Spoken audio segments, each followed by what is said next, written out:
دہریہ، طبیہ، الہیہ۔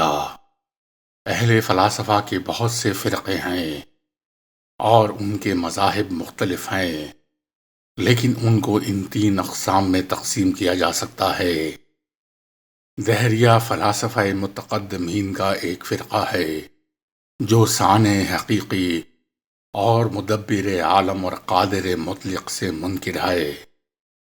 ان کا یہ عقیدہ ہے کہ دنیا بذات خود اسی طرح ازل سے بغیر صانع کے جیسی ہے۔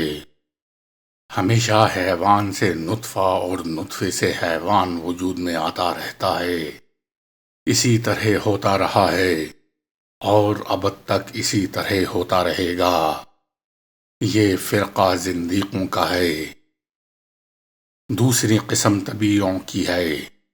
یہ وہ لوگ ہیں جنہوں نے عالم طبیعیات میں بکثرت بحث کی ہے اور حیوانات اور نباتات کے عجائبات و غرائبات میں اور علم تشریح اعضائے حیوانات میں بہت غور کیا ہے، جس سے انہیں اللہ تعالیٰ کے عجائب صنع اور بدائع حکمت اس کثرت سے نظر آئیں کہ وہ ایسے قادر حکیم کے اعتراف پر مجبور ہوئے جو اشیاء کی غایت اور اس کے اقسام سے باخبر ہو، اور جو کوئی علم تشریح اور صنع اعضاء کا مطالعہ کرتا ہے اس کو اس امر کا علم ضرور حاصل ہو جاتا ہے کہ جسم حیوانی اور خاص طور پر جسم انسانی کا بنانے والا کمال تدبیر کا حامل ہے، مگر چونکہ یہ لوگ طبیعیات کے حالات میں بہت غور و خوض کرتے رہے ہیں، اس لیے ان کو یہ معلوم ہوا کہ قوائے حیوانی کے قوام میں اعتدال مزاج کی بڑی تاثیر ہے، اور اس سے ان کو یہ گمان ہو گیا کہ انسان میں جو قوت عاقلہ ہے وہ بھی ان کے مزاج کی تابع ہے، اور جب وہ مزاج نہیں رہتا تو قوت عاقلہ بھی جاتی رہتی ہے، اور جب وہ معدوم ہو جاتی ہے تو پھر واپس نہیں آتی، کیونکہ عقلاً معدوم کا اعادہ ممکن نہیں۔ اور اس سے انہوں نے یہ گمان کیا کہ نفس بھی جب مر جائے گا تو پھر عود نہ کرے گا، اور اس گمان سے وہ آخرت اور دوزخ، بہشت اور حشر و حساب کے منکر ہو گئے۔ ان کے نزدیک نہ تو بندگی کا ثواب ہے اور نہ گناہ کا عذاب۔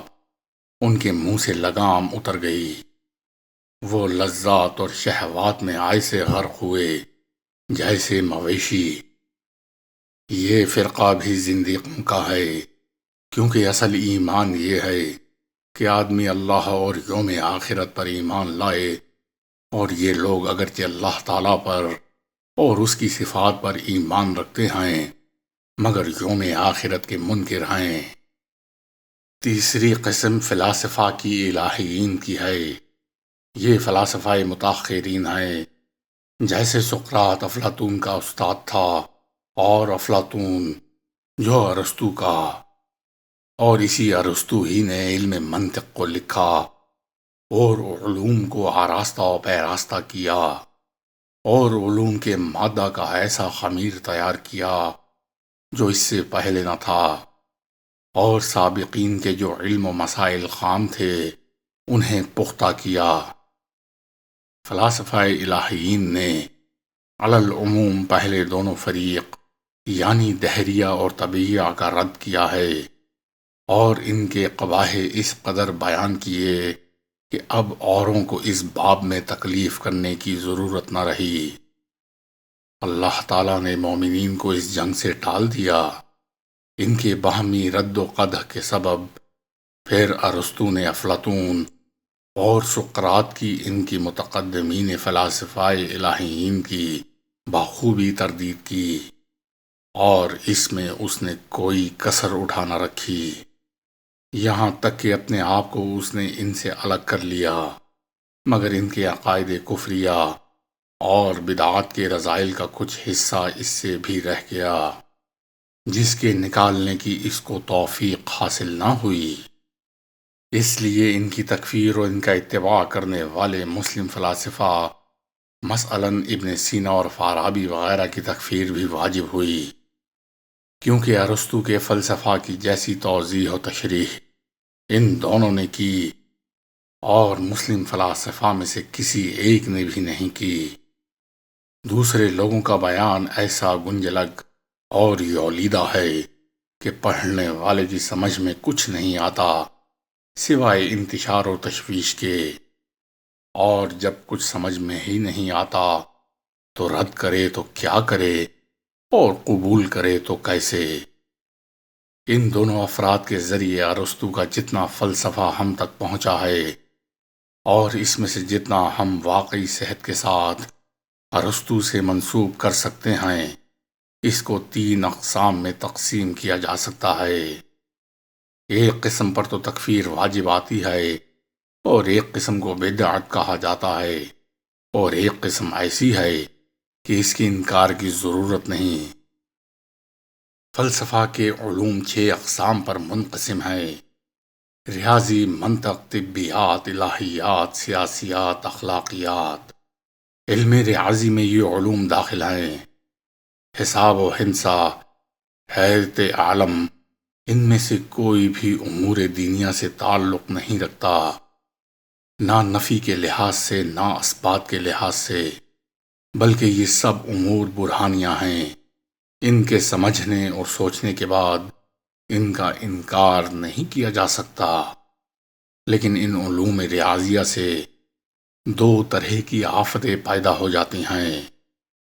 پہلی آفت یہ کہ جو شخص ان علوم کو دیکھتا ہے، ان کے باریک دقائق، قوی، پختہ اور واضح دلائل سے متعجب ہو جاتا ہے، اس لیے وہ علی العلوم فلاسفہ کو اچھا سمجھنے لگتا ہے، اور اس کے دل میں یہ گمان راسخ ہو جاتا ہے کہ فلاسفہ کے سارے علوم اتنے ہی واضح اور دلائل و براہین میں اسی قدر اٹل اور پختہ ہیں جیسا کہ یہ علم ریاضی۔ اس کے بعد اس کے کان میں امور شرعیہ کے خلاف ان کے وہ کفریات اور لغویات پہنچتے ہیں جو زبان زد عام ہیں۔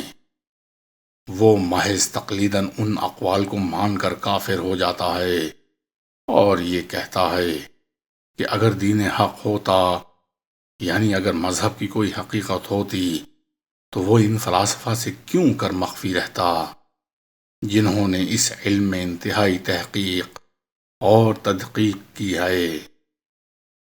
جب وہ ان فلاسفہ کی کفریات اور انکار دین کی بابت معلومات دوسروں سے سن سنا کر حاصل کرتا ہے تو پھر اس سے یہ نتیجہ اخذ کرتا ہے کہ دین کا انکار کرنا اور اس کی تردید کرنی بھی حق اور درست ہے۔ کتنے افراد میری نظر سے گزرے ہیں جو صرف اتنی ہی بات سے حق سے گمراہ ہو گئے اور اس کے علاوہ ان کے پاس کوئی سند نہیں۔ ایسے لوگوں سے یوں کہنا چاہیے کہ جو شخص ایک علم میں مہارت کامل رکھتا ہو، ضروری نہیں کہ وہ تمام علوم کا ماہر ہو۔ اگر کوئی علم فقہ اور علم کلام کا ماہر ہے تو ضروری نہیں کہ وہ تمام علوم کا ماہر ہو۔ اگر کوئی علم فقہ اور علم کلام کا ماہر ہے تو ضروری نہیں کہ وہ طبیب حاذق بھی ہو۔ اسی طرح جو شخص عقلیات سے نابلد ہو، ضروری نہیں کہ وہ علم نحو میں بھی جاہل ہو۔ ہر علم میں ایسے اختصامی لوگ ہوتے ہیں جو اس علم میں مہارت تامہ اور دستگاہ کامل رکھتے ہیں، لیکن اس مخصوص علم کے سوا دوسرے علوم میں ان کا طرہ امتیاز جہل اور حماقت کے سوا کچھ نہیں ہوتا۔ اس امر کو سمجھنا چاہیے کہ ریاضیات کے اولی اصول ہی دلائل و براہین پر مبنی ہوتے ہیں، مگر اس کے برخلاف الہیات اولین اصول کی بنیاد قیاس و تخمین ہے۔ اس حقیقت سے صرف وہی شخص باخبر ہوتا ہے جس نے بطور خود اس پر خاصا غور و خوض کیا ہو، مگر جب یہی کسی ایسے شخص سے کہا جائے جو محض تقلیداً ان کی بات تسلیم کر کے ملحد ہو گیا ہے تو وہ اس کو کبھی نہ مانے گا۔ بلکہ اس میں وہ نفسانیت پیدا ہو جائے گی اور یہ شوق اس پر غالب ہوگا کہ شہرت باطل حاصل ہو، اور تمام علوم میں فلاسفہ کے متعلق خوش اعتقادی پر اصرار کرنے کے سبب اسے عاقل اور دانا سمجھا جائے۔ یہ ایک بڑی آفت ہے۔ اس لیے علوم ریاضیات میں بہت غور و خوض کرنے والے کو روکنا ضروری ہے۔ اگرچہ یہ علوم علم دین سے کچھ علاقہ نہیں رکھتے، لیکن علوم فلسفہ کے لیے اساس و بنیاد کی حیثیت رکھتے ہیں۔